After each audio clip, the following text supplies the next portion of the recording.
reasons, because it is very obvious. Now, because of this particular strange circumstance, we are combining two panels, that is, taking skill, vocational and technical education to the next level, and sunrise zone for food processing and agri businesses. And both these particular sessions would be confined majorly in context with Assam and the Northeast. Now, it is my privilege to call upon stage Shri Ankur Jain, IPS, Mission Director, Assam Skill Development Mission.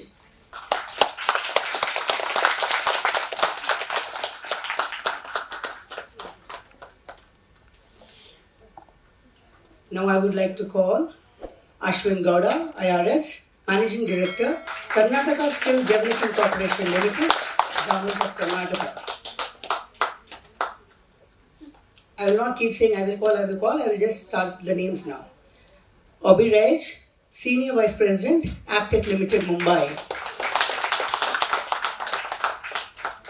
Saurabh Gupta, Regional Chief Operating Officer, Kim Sunshine Hospitals. Shri Subramanian B, Vice President, HCL Technologies.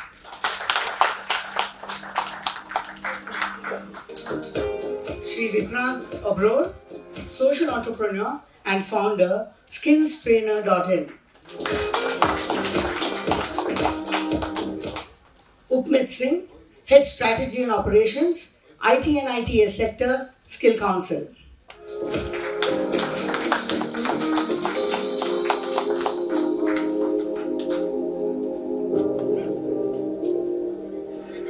Now from food processing and agri businesses, I would like to invite Pawandeep Singh Kohli, Director, Salt Range Foods, Guwahati.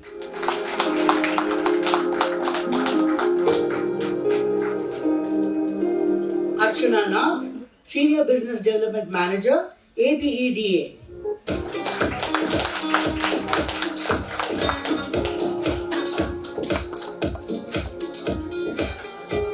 Samrat Deka, Director, Repos Group, Northeast India.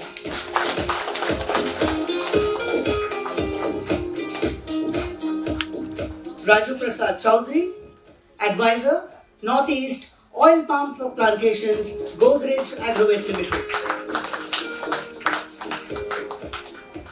Dr. Gautam Das, Assistant Professor and Officer in Charge, National Institute of Food Technology.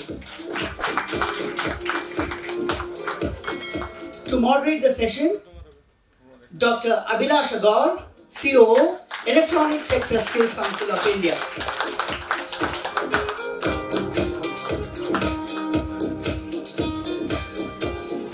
Now I leave it to ma'am, so she will take over. Good evening to all of you. It's really our pleasure to be here and to look at such an august gathering on the stage. I think it will be a wonderful next 45 to 15 minutes what have been allotted to us.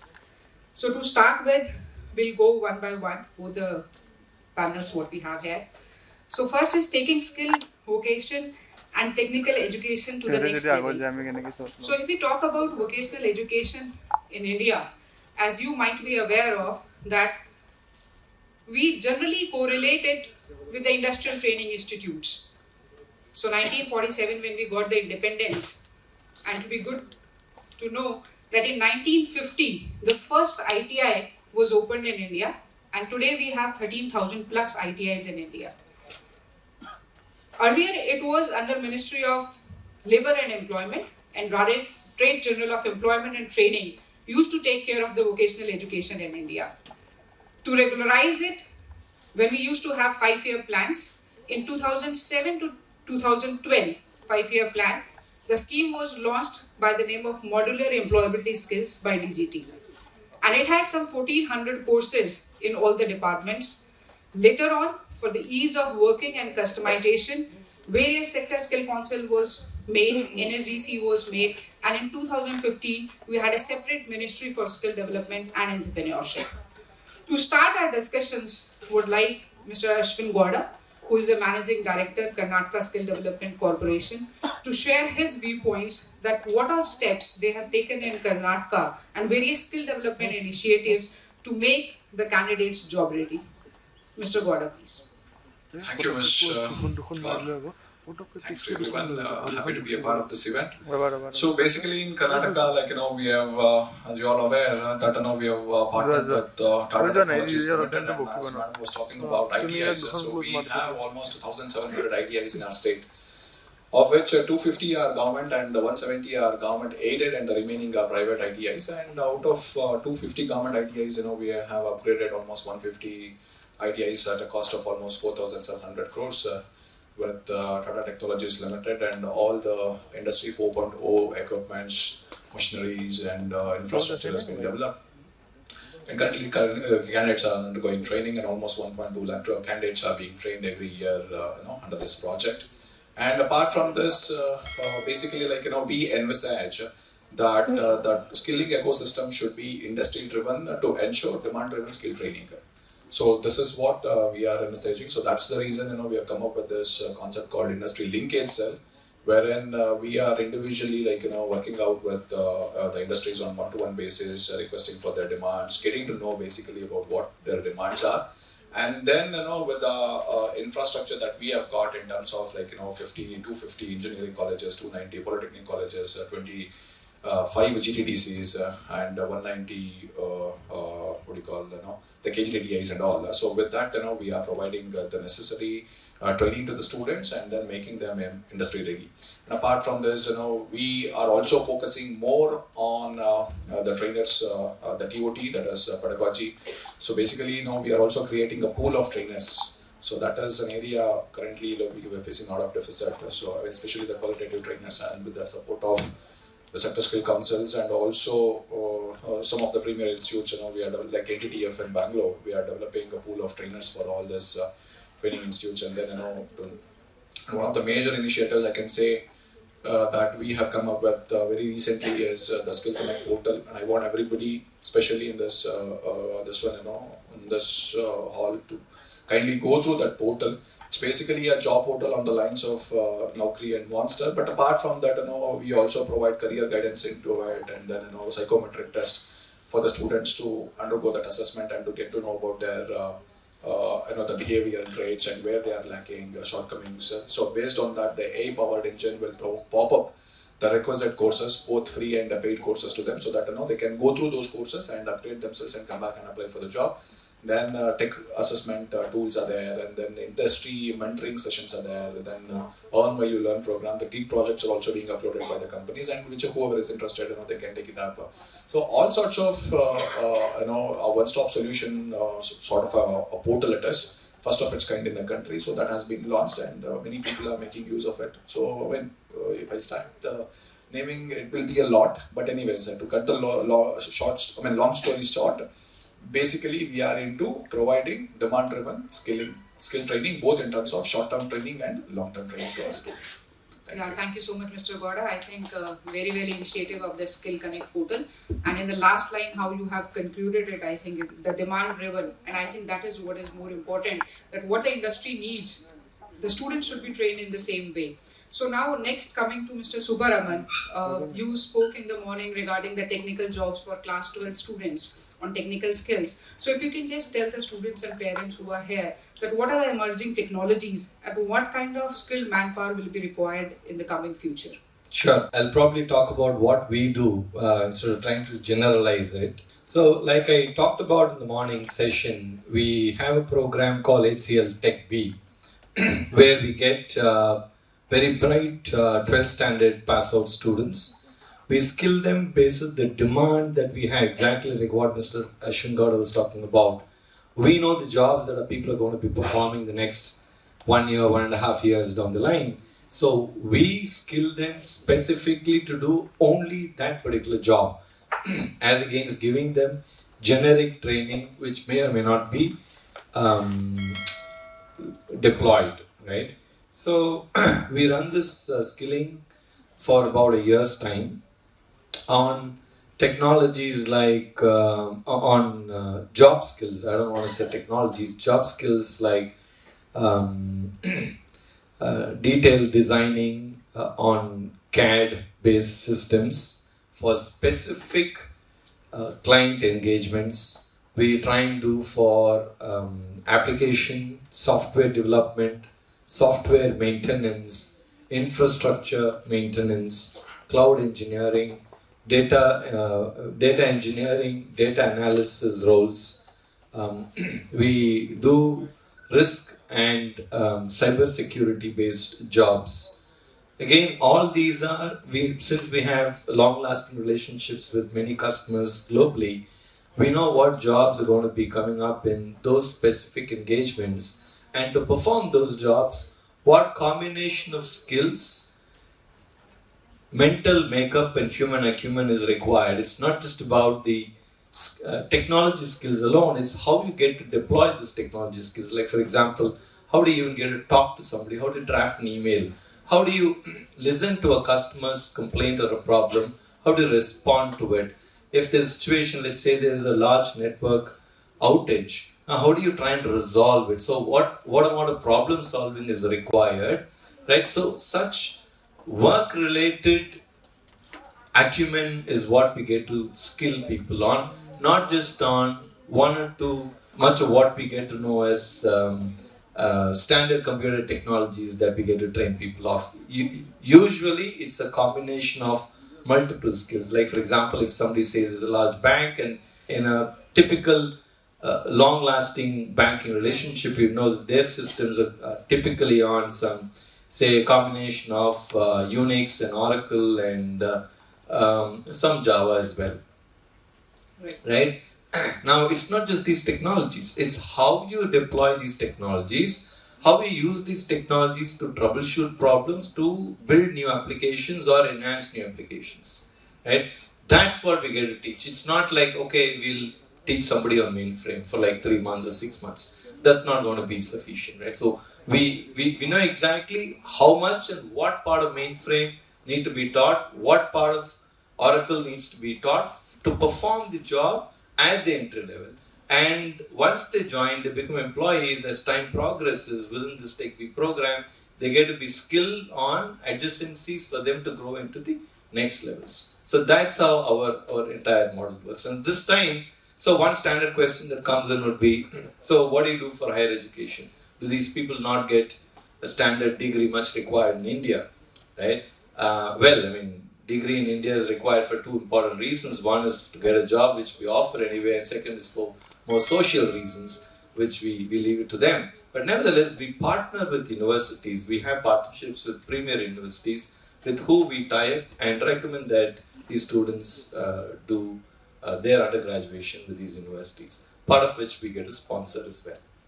Definitely. So that's how it is. Yeah, thank you so much, Mr. Subaraman. He is the Vice President of HCL Technologies. And if I talk about pioneering in the emerging technologies, then I'm sure everybody in the hall will agree that NIIT was the one who got that craze in the market, and NIIT is one of the HCL companies only, which in 1990s, they started this GNIIT concept, and talking today also in 2023 that why we need degrees. And that was the time when I saw either a candidate was going for a BSc, BCom or BA, but everybody was going and enrolling in NIITs because they knew they'll be getting the job ready formula, what has been given by them that time. And I'm sure they are still taking that legacy forward by these courses. And we also have Mr. Abir from AppTech. And AppTech was started in 1986, Abir, if I'm not wrong. So you are into vocational education from last 3 decades almost. So how your strategy and offerings are being adapted as per the change in technology and the ecosystem, if you can tell our people regarding this. Yeah, I think my fellow panelists have already touched upon. I could very well agree on what he was mentioning about very specific skills to be taught to students, not generic skills, because generic skills will never make a student employable. Internally, we have coined a term called SEP, which is Skilled Employable Professional, and that's what has been our motto for whatever domain which from 1986 till now we have currently close to 1,000 educational centers across India and globally. Not many people know we are also present in 35 emerging countries apart from India, and our core focus has always been vocational education from the time we started. But AppTech is more known for IT education, but over the last decade or so, we have diversified a lot. And one of our main focus area is now digital transformation in the space of Web3 and Metaverse. We are scaling a lot of people on digital content creation. From the morning, I've been seeing a lot of fellow panelists have been talking about adoption of AR, VR, content creation in new emerging space. I think those are the areas we are focusing a lot. We are defining new age curriculum which skill people on those areas, because at the end of the day we are ushering into a new era of content creators or content creation economy, what we are calling. So you will need a huge amount of skilled manpower or workforce who knows to create those immersive content, and whether it is used for education, industrial training, or maybe content consumption in entertainment space. And that is a focus area which we are looking at. And as you said, when we are into the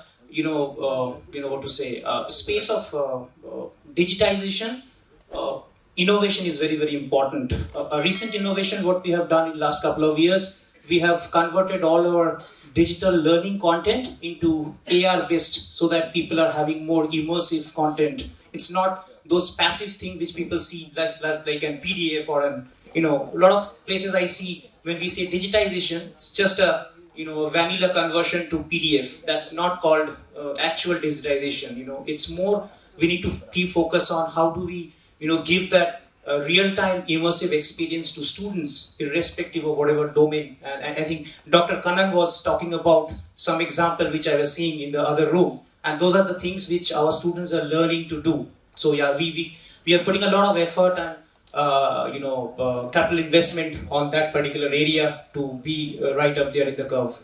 Yeah, thank you so much, Abir. Abir is Senior Vice President with AppTech Limited.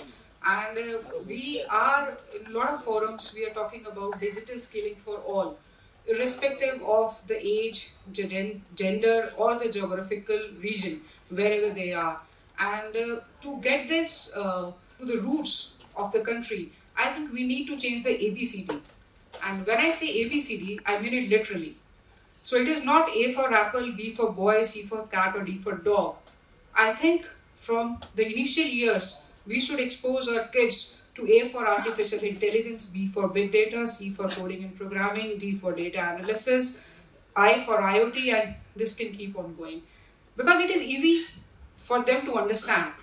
When these alphabets started, they were seeing these things around them. So they were easy for them to relate to them.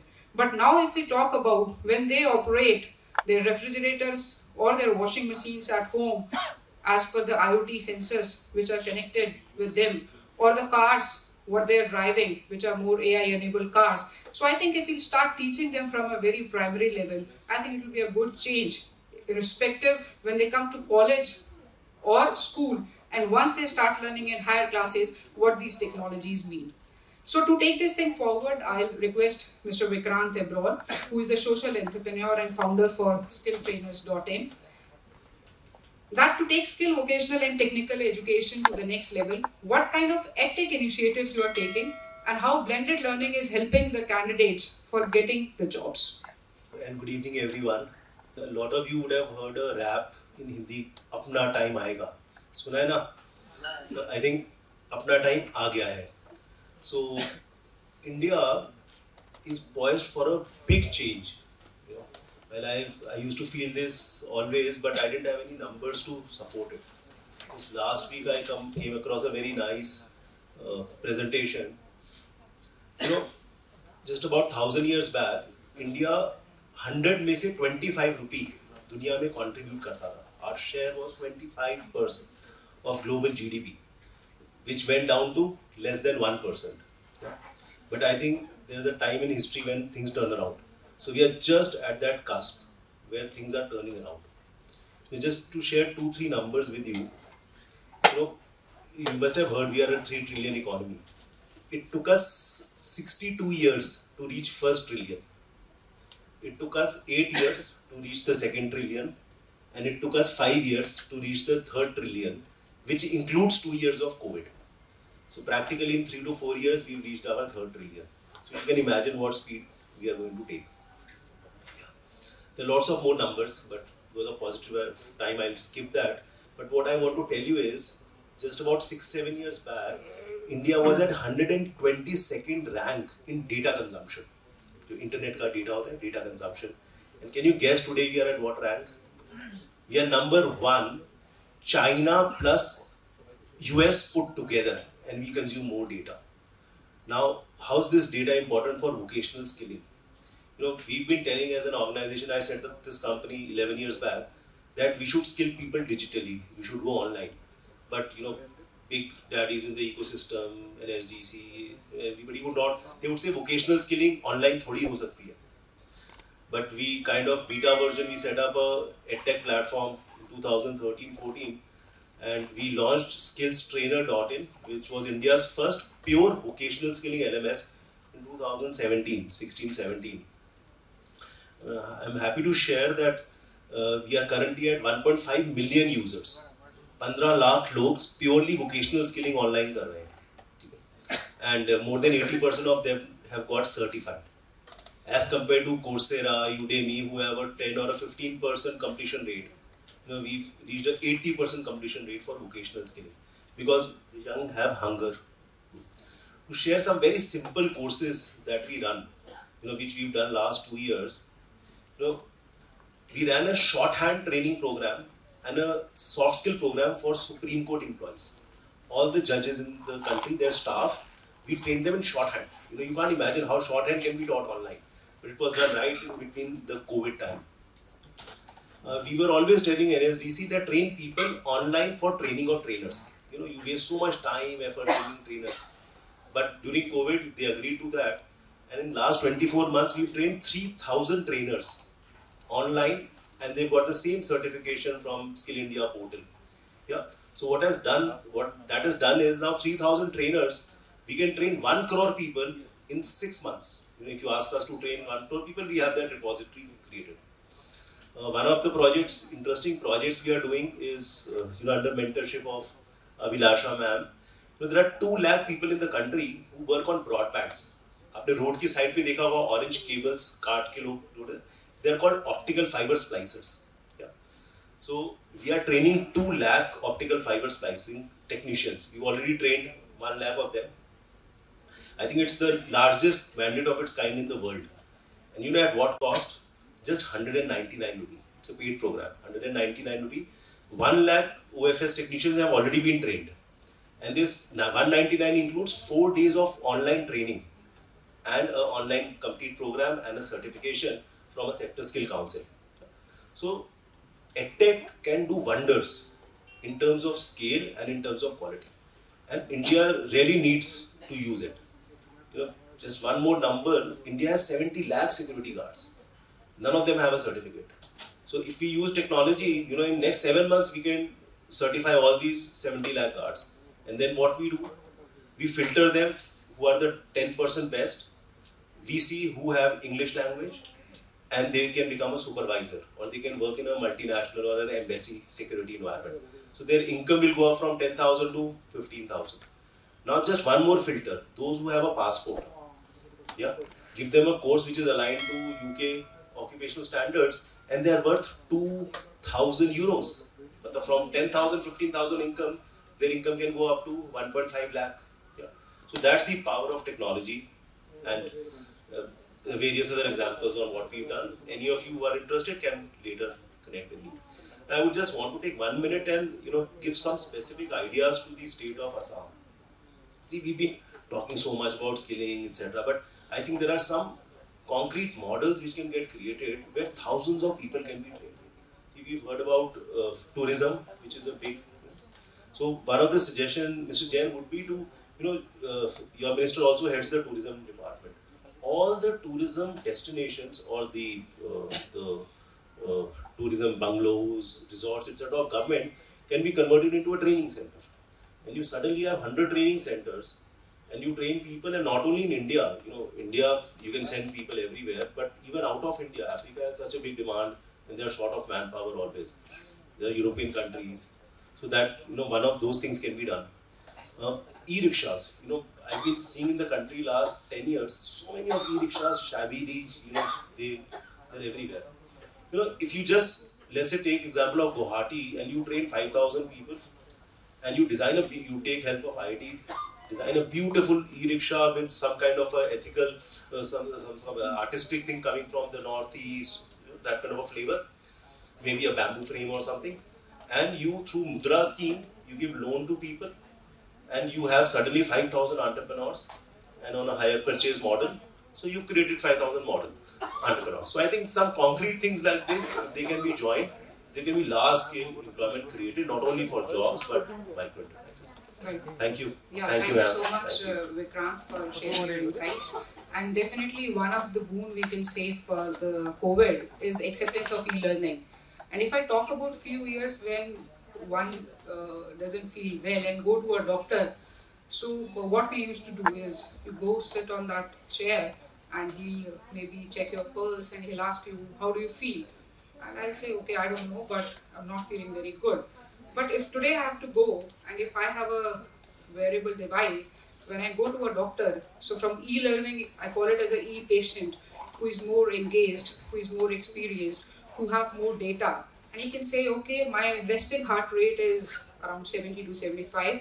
When I go for a morning walk, it goes up to 80. And at the time of running, sometime it crosses 120 also. I get around 6 hours of, out of 6 hours sleep, I get around 2.5 hours of deep sleep.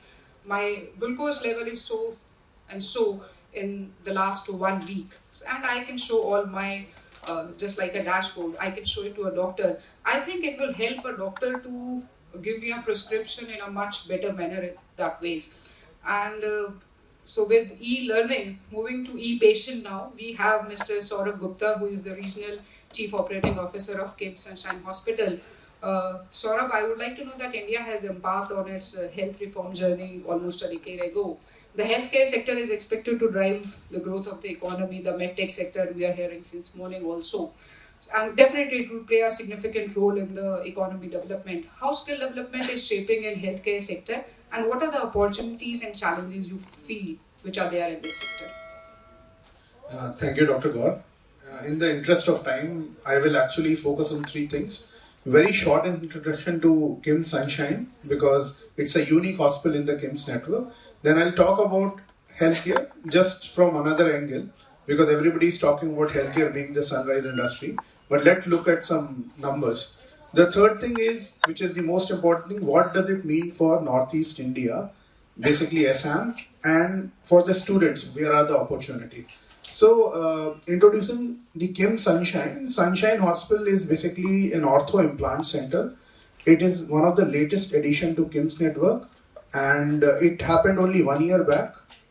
We do third largest of joint replacements in India, and everything is robot based. We are the first center in India to use Mako robot, and throughout the world we have the highest utilization of Mako robot anywhere. Also, our love for SM started 6 months back. We started with the outpatient OPD in Silchar, and very soon 4 more locations in Assam. We will be having our super specialists coming in and giving the services. Not only that, we are trying to train the local doctors in the secondary level of surgery so that the patients can be treated here only and they need not be transported to any of the metros. So that is one initiative which we are taking as KIMS Sunshine. Okay. Now, re-looking at the healthcare from a different angle. See, everybody is talking about healthcare, and healthcare has really transformed in the last 30 years. If any of you remember, in 1980s, not even a single cardiac surgery was, early 1980, not even a single cardiac surgery was happening. And then with the advent of hospitals like, Madras Medical Mission, Apollo Hospital, we have really transformed Indian healthcare, and it is now a destination where people from many countries come and we serve excellent healthcare with 98.7%, comparable standards to the West, at almost 1/10 of the cost. Now, healthcare is also unique because 55% of the employees in healthcare, they are women, which is actually a very good thing, because it is said that if you empower women, you also uplift the society. So in healthcare, we are doing that, knowingly or unknowingly. Now it is becoming more organized. Healthcare is said to be the fourth largest employer in India, but those are official figures. If you look at unofficial figures, because healthcare is primarily unorganized in India, healthcare will be the first or second largest employer in India. And in number terms, this industry by 2030 will be more than 750 billion USD, and it will surpass BFSI. So that is the type of opportunity we are talking in healthcare. Specifically coming to Northeast, I think almost 18% of the manpower, specifically nurses in Indian hospital as of now, are from Northeast. And let me comment that the Northeastern nurses are labeled as very hardworking and very compassionate.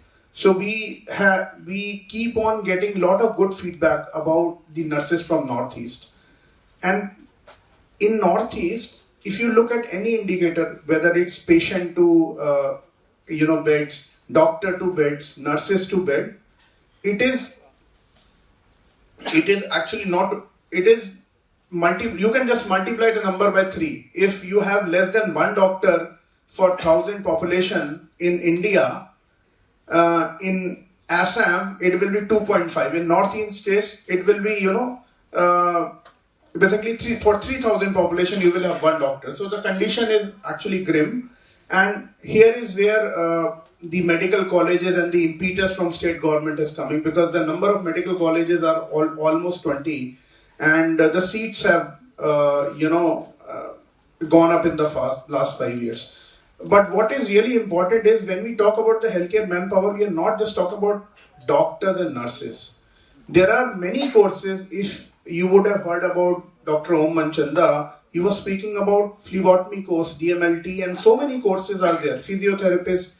And especially with the onset of COVID, what has happened, that hospital has actually started moving out of hospital. So there are a lot of services which will be which are already being delivered at home, and there are professions like physiotherapist, phlebotomist. There are many more professions. In fact, Sector Skill Council has number of courses which students can do, and in the span of from 6 months to 2 years, they can be very well be employable at decent salaries. So that is what is required, because India will require almost 12 lakh allied healthcare manpower, and that is the need of the hour. We are, in the next 8 to 10 years, we will be bridging the gap between the shortfall of nurses and doctors, but for allied manpower, we are still long way to go. In Northeast, people actually migrate to other places in India and even abroad. But what I foresee is, with the infrastructure coming up, and we are talking about 17 hospitals coming up, who will man these hospitals? People will actually come back, and I also see this place becoming a medical value destination, medical value tourism, because there is so much of tourism opportunity in Northeast India. Now couple that with wellness tourism. Thank you so much for sharing some wonderful insights. And since morning, when we heard out Minister also, when he was talking about that, how 20 plus medical colleges which will be coming up in Northeast, and they want to make this place as a medical tourism, not only for the adventure and other pilgrimage tourism, but for medical tourism also. I definitely see there a lot of growth in the sector in the state. And just to take a step forward, when I was talking about wearable and hearable, I'm sure the day will be very soon when you will find that a data analysis or a data science course in MBBS also included, because the doctors who will be coming out, they need to understand that there's a hell lot of data which they'll be getting. So how to process that data also. And to take this thing forward, we have Mr. Upmeet, who is the head strategy and operations IT and ITS in Fiscal Councils. There's this national credit framework which will be launched. And I just want to know that what will be the advantage of your offerings and how it will help in building a sustainable ecosystem, Upmeet. Thanks, Abhilasha. I'd like to thank the Government of Assam and the other stakeholders for having us here. So I represent ITS Sector Council and I'm also part of NASSCOM. So NASSCOM is the industry body for ITS in India. Before starting, I'd just like to give you an example that happened a few days back. It was with one of my colleagues. So he bought a swanky EV, an electric vehicle, and that's in craze now in Delhi, right? So it's a green number plate now. So that's something different, right? So he was having a lot of trouble with the EV and he took it back to the workshop. It was a new vehicle.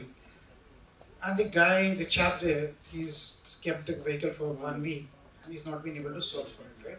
The car is still having the same problem. They checked everything down and still not working. And my colleague goes there and he says, why don't you reset the software? And it was something like as good as what we do with a laptop, right? We reset the entire software, OS he change कर देते like back in my days when I was doing my computer engineering at an IIT Allahabad, that's what we used to do, right? And voila, the vehicle started working. So, we are in an era where an automobile requires more software or digital components than just the traditional mechanical engineering elements.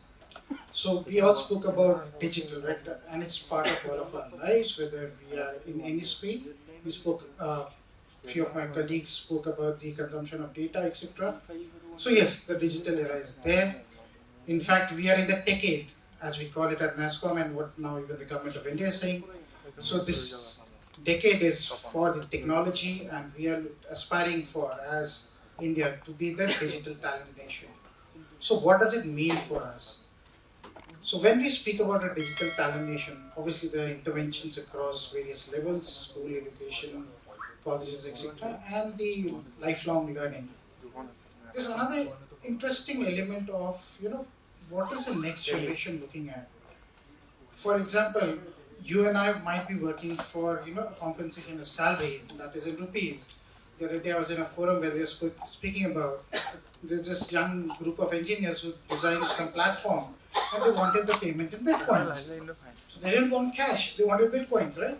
So the next generation is not about, the traditional elements that we all spoke about. It's going to be something completely different.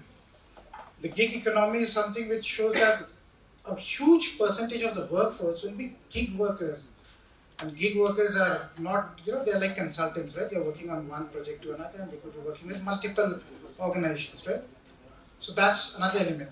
With the NCRF coming in, what we have seen is it has set the bedrock of the policy landscape. You can, like Professor Buddha said, you can, now an economics graduate can take up computer science courses, etc., the 40% etc. elements, which I'll not speak about. But it also allows for an element of what do you want to adopt. For example, we as Sector Skill Council, Abhilash is also part of a fraternity, we create content, right? These are NSQF aligned. And the major objective of any government scheme or the industry is towards employability linkage, right? It's obviously the employment is the larger objective and everything transpires backwards, it's all backward calculation. So we at ITS Sector Skill Council had the privilege that the Honorable Cabinet Minister Mr. Dharmendra Pradhan had allowed us with the flexibility to take all the OEM popular courses. For example, if you were to hire a cloud architect, you would ask me, is it AWS or is it Azure or some XYZ, right? The technologies that are there. I wouldn't hire a general cloud architect in the digital space. It's quite compartmentalized also, right, in some elements. So we have been able to get all the industry OEM courses aligned under NSQF. So we have taken 2 large OEM programs. They have been aligned by NCVET, the regulator. So this is the opportunity that is there. Apart from getting all your credit equivalences, which again is at the discretion of the institution, whether they want to allow or not, and the transfer of credits specifically. But if you are to work backwards, why don't we look at what sells, what is more employability linked?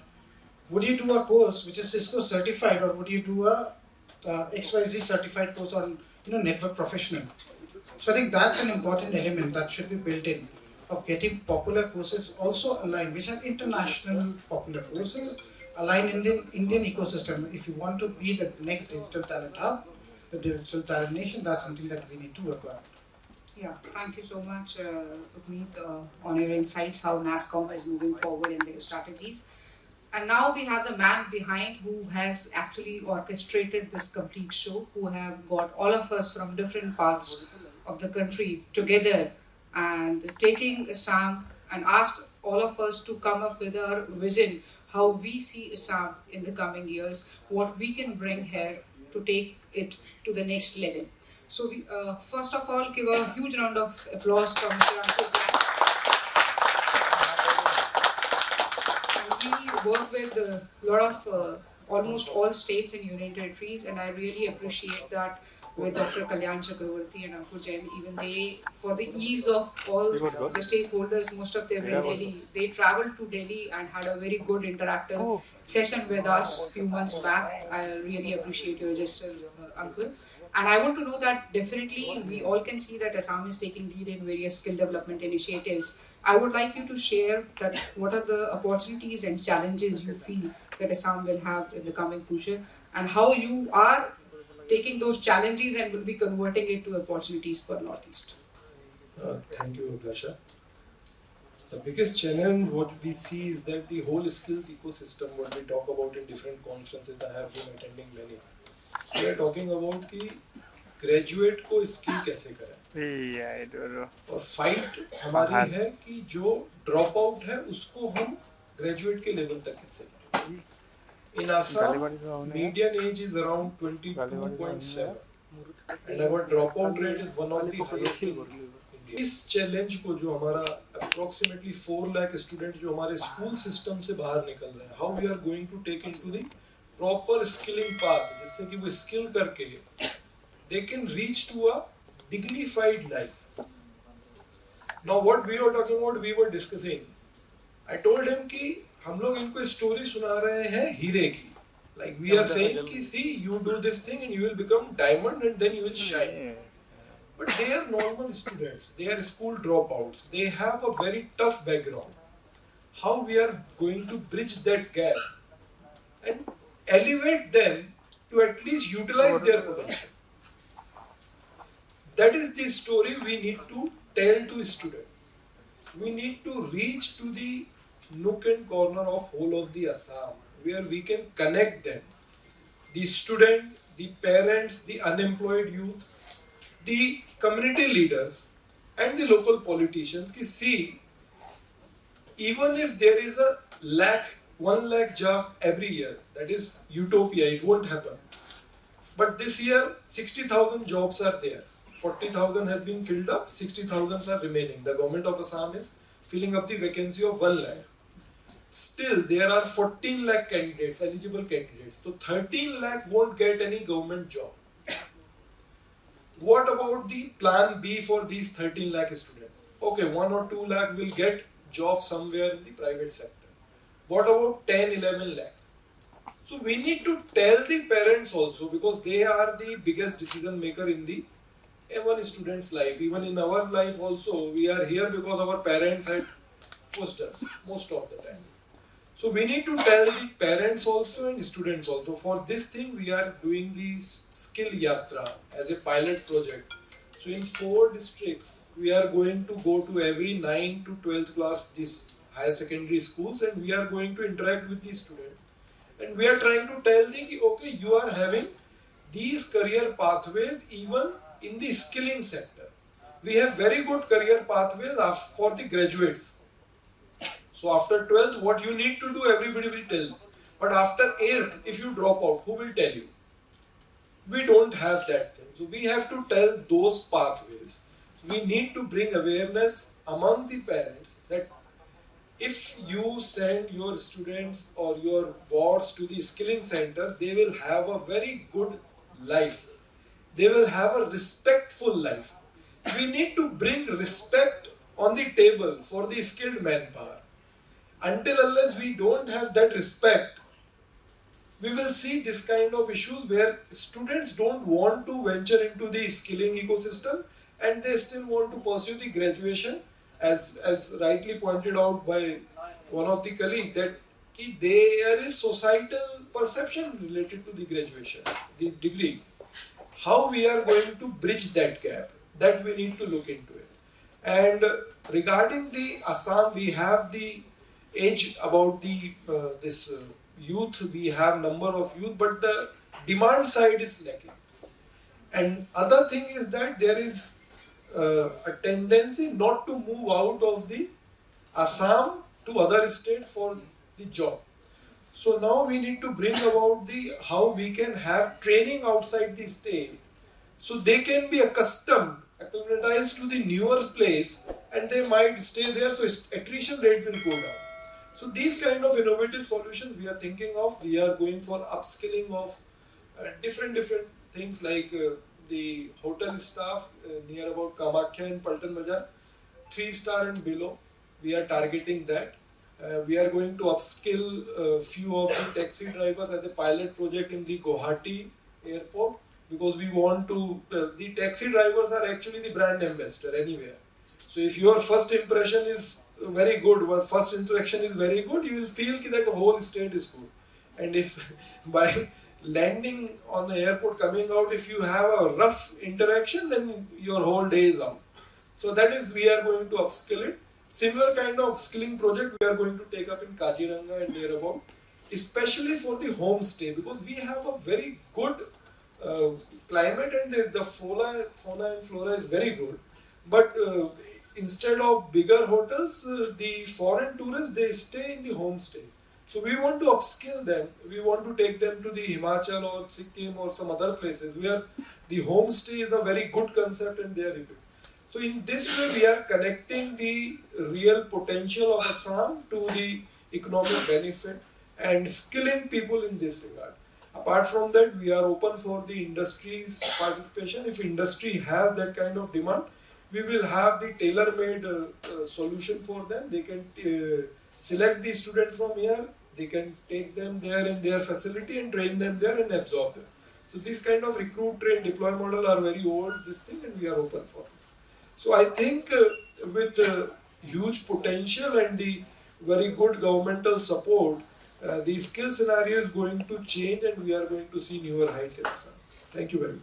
Thank you so much. I think it's always good to hear such grassroots realities from the mission director of Skill Development Corporation, who understand that actually what is happening on the ground. And I really appreciate this Skill Yatra initiative, what you have said. And definitely in India, we correctly understand that in India from your KG to PG is being sponsored by parents, and almost all decisions are taken by parents and relatives that what kind of course you have to look forward for.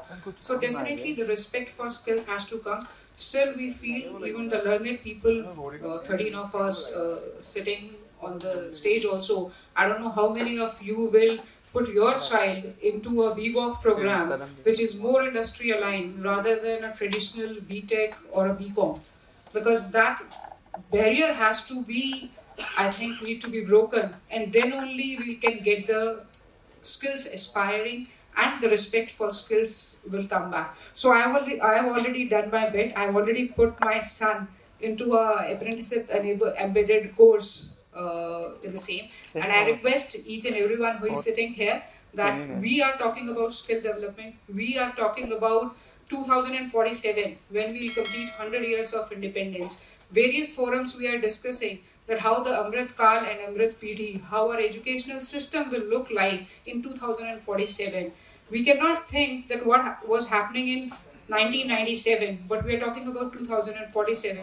So definitely lot of changes in the industrial automation, the way the manufacturing is being done, the way service sector is getting reorganized. So definitely a lot of new skills which has to come up, and we have to face these challenges. That yes, we have to have an integrated approach where we take the people who are the school dropouts as well as the people who want to aspire their careers in technology and various other fields after graduation, post-graduation, and even in research and development also. So thank you so much to all my panelists for giving your insights on skill development. And now we are making a smooth transition to the next panel also. So thank you so much for a lot of your patience. I'm sure when you started for this journey, you never thought that you will be patiently hearing for skill development also. But thank you so much for your patience. And our next panel is regarding the sunrise zone for food processing and other agri-businesses. So I'll start with Dr. Archana Nath.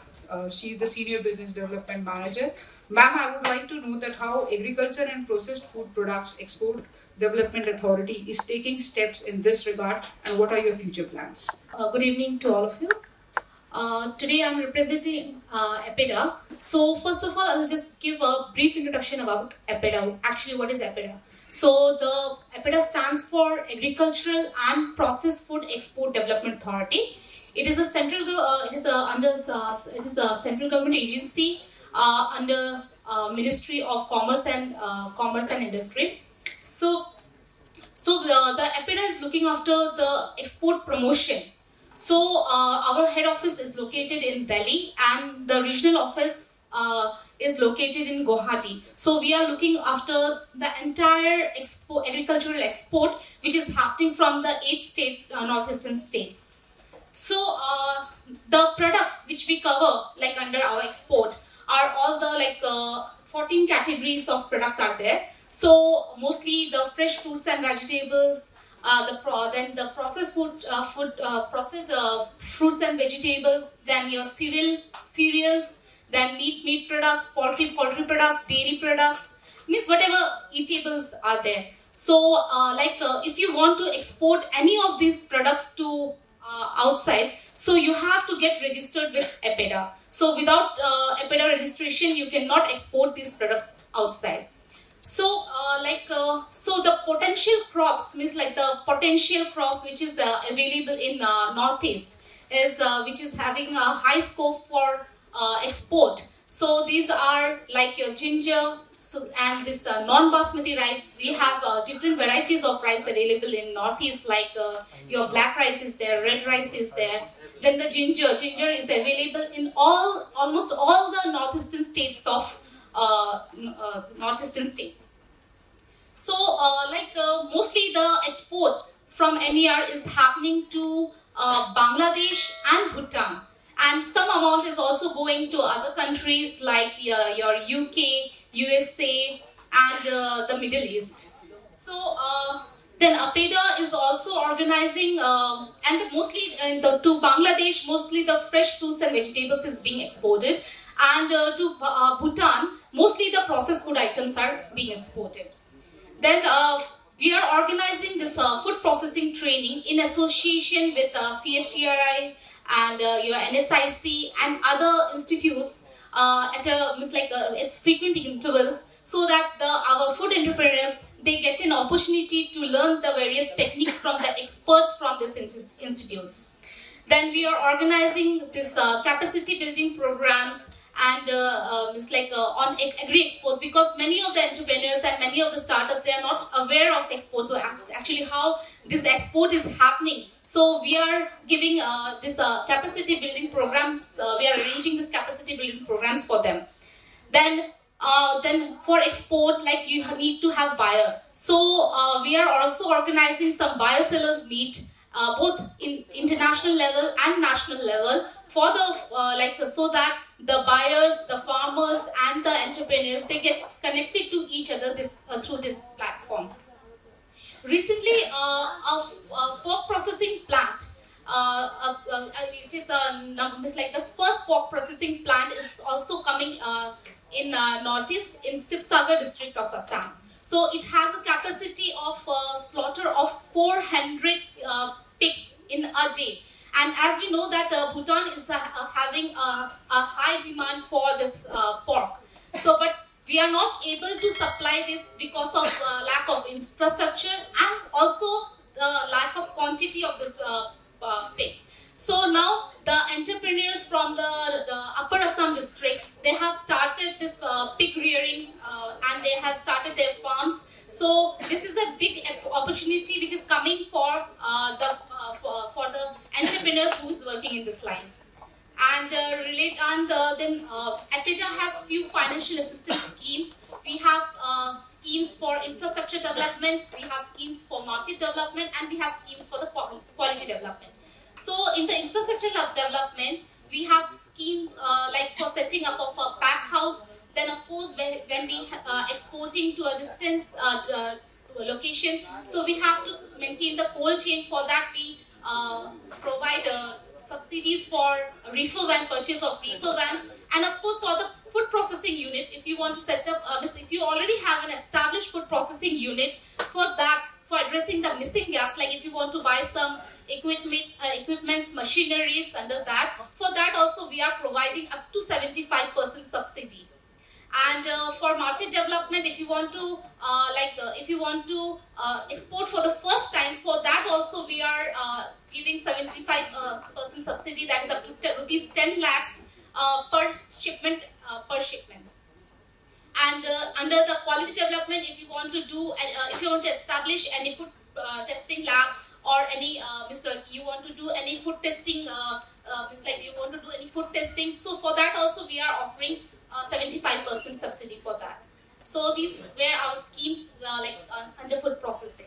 Thank you so much. Right, thank you so much, Dr. Archana, and telling about the various schemes of APIDA.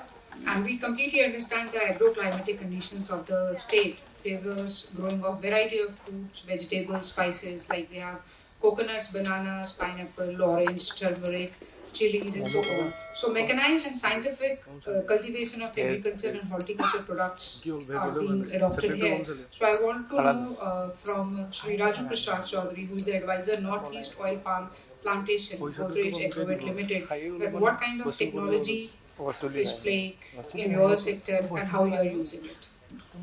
On palm, first point what I want to bring, India is importing edible oil of 140 lakh crores worth. So there is a huge drainage of dollar from our country. And Government of India has come with a scheme where they are funding 11,400 crore. So you can understand what is the market size and what is the objective behind this project. So the only potential area in India for doing cultivation on palm is Northeast, because Andhra is leading in this sector, but now the growth rate in South and other part of state is limited. And as a Godrej company, we are present for more than 30 years in this business. We have got highest acreage on palm. So now coming as a worker, most of the people we get salary once in a month. Whereas when entrepreneur takes this project, he will get salary maybe 2 or 3 times in a month. So this project is very unique. It is inclusive project. Also the farmer which we are targeting, it's like they are Agri army, because they will stop us from this forest drainage. So government has come that it will be from day one, everything is subsidized. Almost it is free, because we consider that farmer, they does not have a single cent to start a new business. And with that objective, it starts from cleaning of their land till the plant is at a stage. It takes 4 years for giving us a fruit. Okay, so from that day only the earning will start. So in between we have a project called intercropping, and everything that you are getting is almost for free. And Godrej, what they will do, that 4-year extension activity we are doing. We are getting all the inputs and giving to farmer. Then hand holding them. It's not only the transfer of just input, because this is a new subject. None of these people in Northeast is aware of this project. So we are going to handhold them till the 25th year of this project. So you can understand that this project is going to be really changing the face of Northeast. We are present 13 years back, we made a commitment to Mizoram government, and we have set up a only plant that is present in Northeast is from Godrej. So we are committed, whatever we say.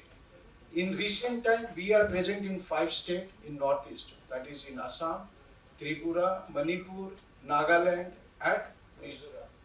Nagaland, someone had left those land because see, there is a huge investment in this industry. We are also trying to commit to Assam government. Maybe unofficially, you should not take this. 250 lakhs we are planning to invest only in one plant in Assam, that is in Bharat Valley. So we are looking for a land where we are working with the government. And once we start investing such a huge fund, so there will be a lot of opportunity coming for a local people. So maybe with the skill program director, I would request that they should consider even this sector to include in upscaling program. And we are there to help them, not only in terms of providing the entire knowledge, because for us also giving to each individual farmer this knowledge is a big challenge.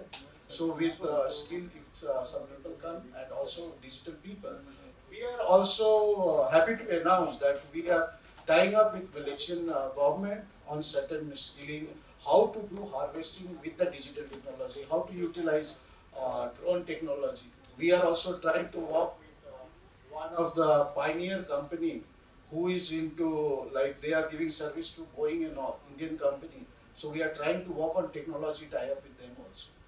So it's about entire ecosystem in eco-processing or agro-processing. We are trying to change that system. We are happy to announce that we are a company, not even the Malaysia, who is doing palm cultivation for 102 years, they can utilize entire 100%. But Godrej, we are a company that we are using entire product. There is zero wastage. So even Malaysian Director General, he was happy to know this concept. So maybe those technology will be transferred. So concept is that we are also eco-friendly. We are the first company in India to get sustainable certificate for palm cultivation from world recognized organization. So we are talking of sustainability. Most of the people have got wrong conception on palm cultivation because in Malaysia there was deforestation. Whereas in India we are not talking of deforestation. What we are talking about, where are the vacant land? Like we have recently done experiment in Agri, where there was a vacant land in tea garden. There we are planting this. So people should, if anyone has got any concern on environment, it is only that Europe or developed countries, they are through NGOs promoting all these negative remarks about oil palm. Because they are worried that once we come with our own production, where they will be able to sell their product. So it is all negative remark. We can give a scientific journal published report. If anyone wants to see, any media people, anyone wants to understand, we are there to give all those knowledge to them and also give them the documentary proof. Just talking is not enough. So this industry is going to change the face of Northeast. Because not only in Assam, also in Nagaland, in Tripura and Manipur, these 4 states we will invest in large amount. Even our MD is very aggressive for Assam. He is requesting us to be more aggressive on investment front. So if this industry, if with our local helps and with skill coming up, we will be able to change the face of this one. Because in Agri, the biggest challenge is we talk of increasing the production. Once the production is increased, the price crashes. So farmers are always at a mercy. Even recently, the onions, it's been sold at 20 to 40 rupees. Farmer gets some 4 rupees sunset after selling some 500 kg of onions. So what is the scenario? In palm, this scenario will never happen because there are 2 concepts. One is price viability gap. In simple terms, central government has declared minimum support price. Minimum support price, which means let us compare as an economist or farmer what he is concerned. He is concerned whatever per hectare income he is getting. So let us come on economics. So from tea owners, they tell me that it is between 8,000 to 30,000 per hectare income. Rubber, we did the survey in Tripura. More than 500 farmers, we have conducted a survey in-house. There we find that they earn 50,000. Mr. Chaudhary, I request if you can just continue. Yeah. So economics wise, this crop is going to give income of more than 2 lakhs to 3 lakhs in northeast environment. In Andhra, farmers are earning more than 5 lakhs. Most of the IAS officers after retirement, they are getting into this business. So if the elite class, they are getting into this business, that means this business is going to flourish. Yeah.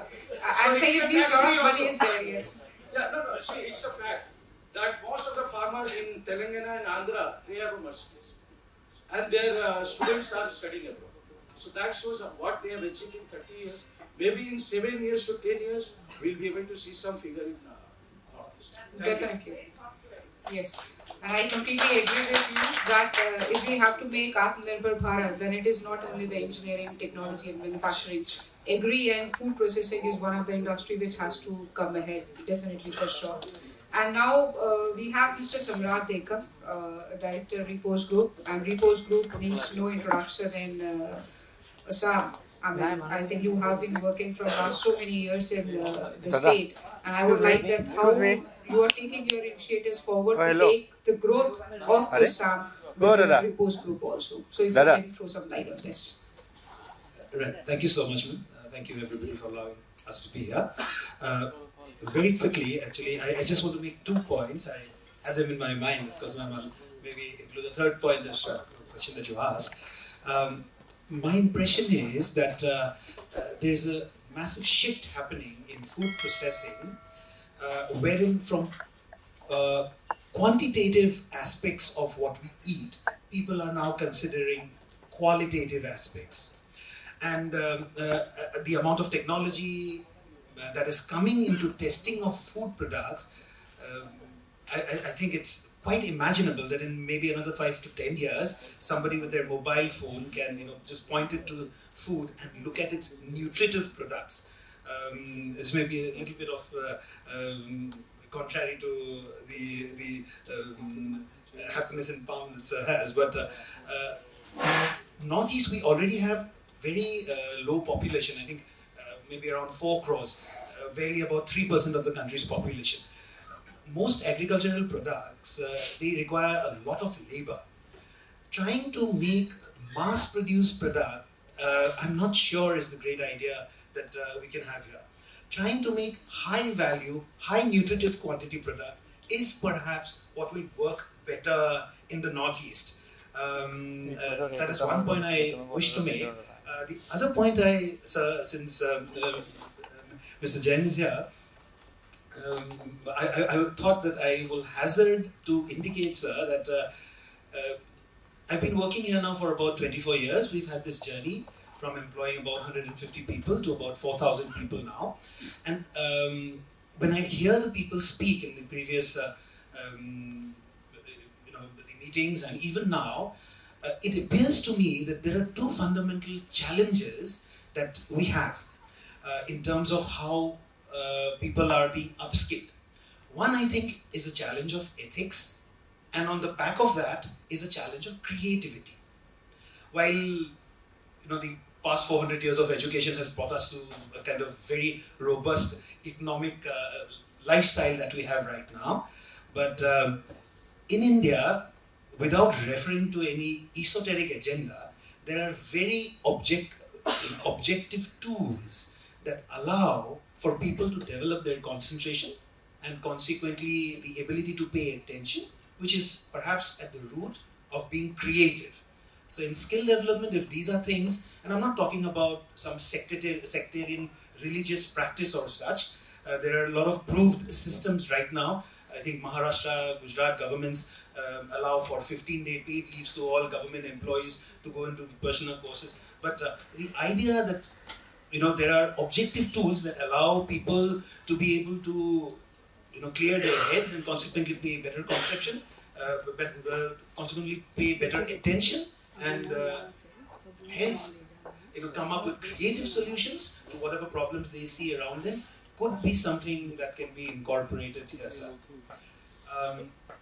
So ma'am, the last part that you asked, we are in the process of setting up a food processing park, and while part of what we are doing now is contract manufacturing that we have grown in the last 20 years. we also envisage that we will be able to work with local food products.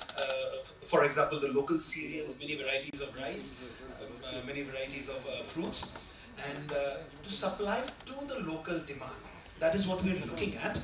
Perhaps at some stage we will also be able to tie up for contract farming of these kind of products, and very heavily for local fruits and vegetables we wish to lean towards freeze drying of products, because already the supply chain for the coal supply chain exists is almost non-existent here, and freeze drying, while expensive, we feel is something that might be able to, the very low quantity products that we are producing out here may be able to help collate and in low quantities produce this, and do a huge value addition proposition to that.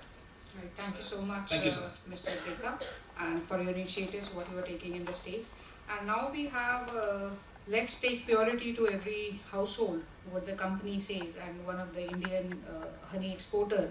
And good to see that multiflora, polyflora in infused honey, and they are into beekeeping, bee products and premium honey range. So I would like to know from you, Mr. Pavandeep Singh Kohli, who is the Director Salt Range Foods Guwahati, that how you are taking this business in terms of logistics, sales points, as you are one of the exporter also from the state. So if you can talk something about your own company and your initiatives, please. Thank you, ma'am. I'd like to state some basic figures to provide food for thought at this event today. That we are now officially the largest population in the world, about 150 crores population. About 60% of our population still works in the agri sector. So geopolitical tensions have resulted that we can't rely on foreign countries to supply us with food grains. We tried to export food grains during the conflict, but suddenly we realized that we have our own population to support. So these figures just signify the importance of agriculture as well as beekeeping. I'll come to your point on beekeeping. So agriculture and beekeeping is one activity where the sheer size of the market is huge, and we need our farmers and beekeepers to be trained in specific scientific beekeeping and agricultural practices. Just to state one more figure, that if you want to become a leading exporter of honey from Northeast, especially from Assam, we need a network of around 1 lakh bee boxes, which directly employ 10,000 homes in the state. So we need to provide them trainings on scientific beekeeping. Second, if we want to produce agricultural products, we are in the remotest part of the country. Logistics is a major issue. To access markets in the Western countries, we need to have proper food processing technologies made available to the local entrepreneurs here. Unless we do that, we can't rely simply on supplying fresh fruits and vegetables, because we end not more than Delhi, because the perishability is so high in our fruits. So these training programs, I request Mr. Jain to take up programs on scientific beekeeping, scientific agriculture. We have floods in the state, but at the same time, after the floods, we don't have water for irrigation. That's the irony of this state. We are setting up a food processing park ourselves also in Morrigaon, and most of the farmers say they don't have water after the flood season. So it's a very ironic situation. One time we have floods, and the second time we don't have water to irrigate our fields. So keeping those things in mind, the second point is, when we talk about one food product, let us assume we are talking about honey. It is easy to say that we are only doing honey, but there are different ancillary units which are supported, which support the export of honey. First is, we need beekeepers, which I've already talked. Second is the processing of honey. We already have a honey processing plant. Now the ancillary projects are on packaging material, on testing equipment. We don't have manpower, surprisingly, in the Northeast to test honey. Honey is one of the top 3 most adulterated products in the world. So the testing parameters are very robust, but we don't have technical manpower. We need to skill. I request all other dignitaries to use their courses to impart training on testing of honey also, because that is unfortunately not all forte. So with keeping these things in mind, I think with the potential we have in the state and the region as a whole, we can certainly explore the world market for agricultural and honey products. Thank you. Yeah, thank you so much, Paramdeep, for sharing your insights. And now we have Dr. Gautam Das, Assistant Professor and Officer in Charge, National Institute of Food Technology, Entrepreneurship and Management. Dr. Gautam, if you can give your concluding remarks and talk something about your initiatives also. So, good evening to all. I think you are very much well aware that today India has established itself as a global leader in geopolitics and economics. And today, with targeted consumption inducement, investment in infrastructure, development of human resources, technological intervention, we are now growing at the rate of around 6%, and we are targeting to be 10 trillion economy to replace other countries to become third largest economy in terms of purchasing power in the coming 10 years. So in this journey, it's been possible because of the consistent government policy throughout since our independence across the different political parties.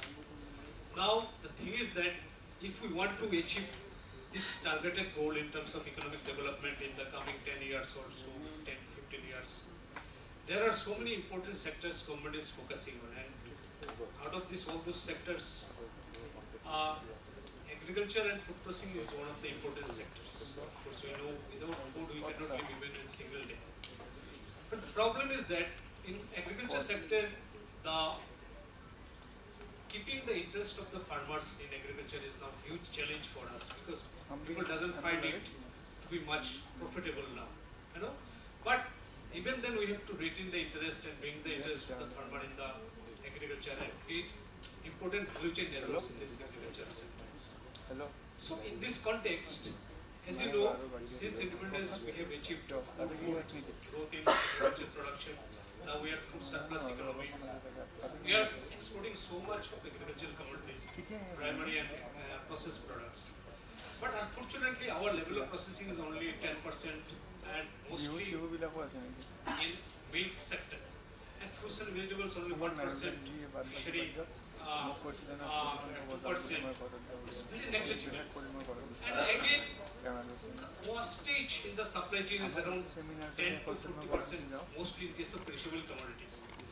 Now, keep the interest of the farmer in this agriculture activity and this value chain activity, and to develop the agriculture as a profitable venture and linking them as a market-driven growth model. It is in this context that all the policymakers, institutions are putting more emphasis on policy. As you know, it is a services sector growing at the rate of around 10 to 12% with a compound annual growth rate over the last 10 to 15 years. It's a huge opportunity. But the problem is that this sector mostly unorganized, around 8%, and 20% is organized. And unfortunately, but what is happening? Around 70% of the employment is coming from the unorganized sector. Barely 7% investment in farm machinery and 3% institutional credit. This unorganized sector is contributing too much. 74%.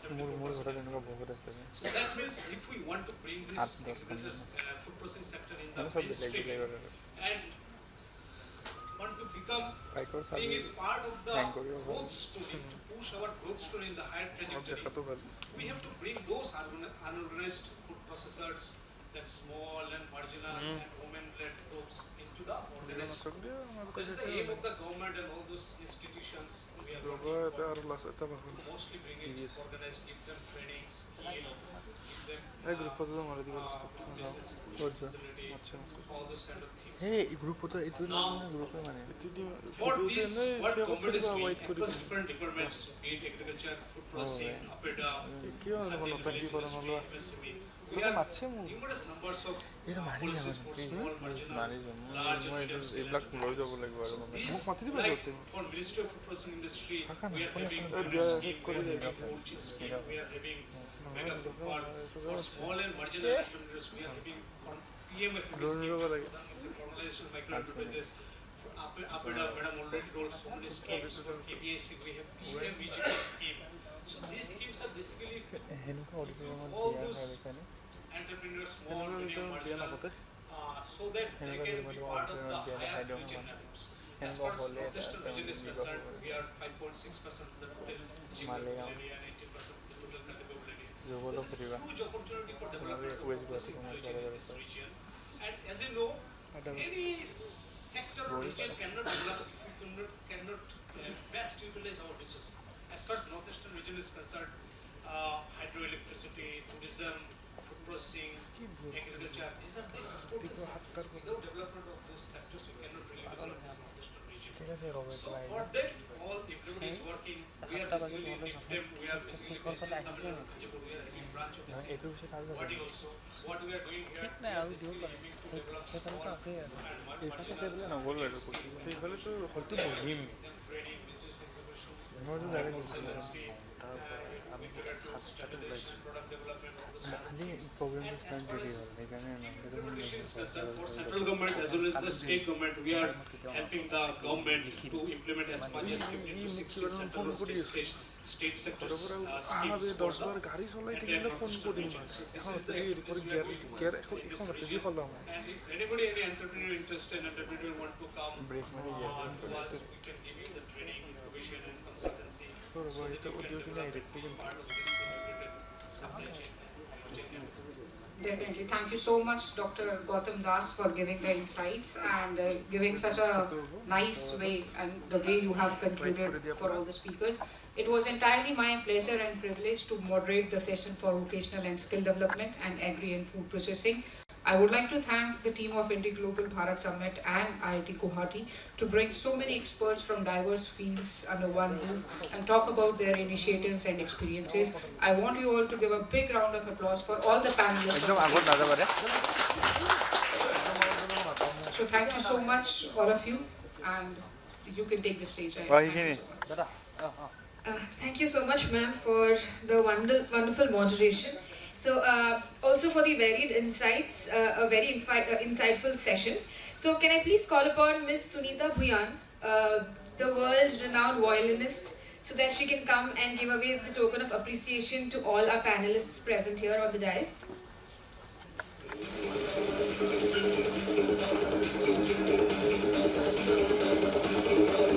Can I call upon Shri Ankur Jain, IPS Mission Director, Assam Skill Development Mission, to receive an award.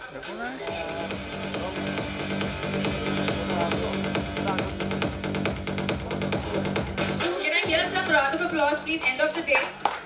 I understand, but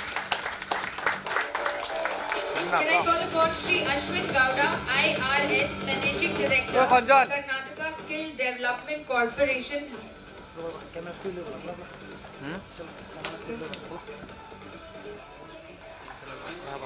Government of Karnataka.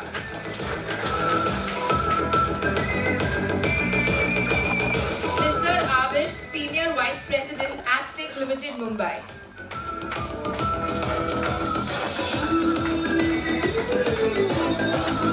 Can I call upon Mr. Saurabh Gupta, Regional Chief Operating Officer, KIMS Sunshine Hospitals. Can I call upon Mr. Subraman B, Vice President, HCL Technologies.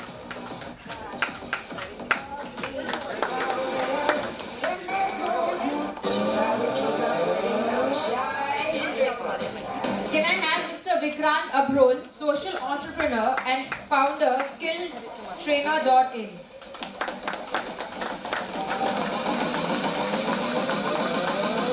Can I call upon Mr. Upnit Singh, Head Strategy and Operations, IT and ITS Sector, Skill Council.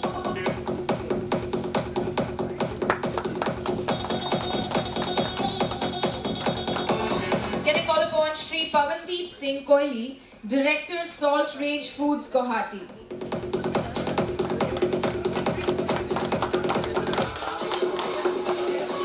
Can I have Dr. Archana Nath, Senior Business Development Manager, APEDA.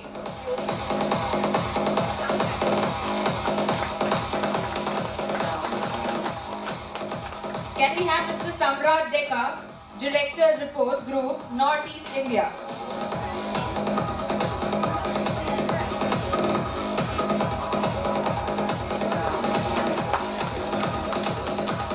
I call upon Mr. Raju Prasad Chowdhury, Advisor Northeast Oil Palm Plantations, Godrej Limited.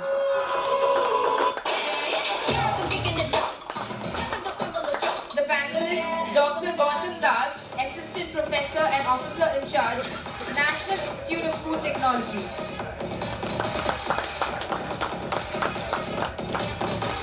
Last but not the least, for wonderfully moderating the session, can I please call upon Dr. Abhilasha Gaur, COO, Electronics Sector, Sales Council of India.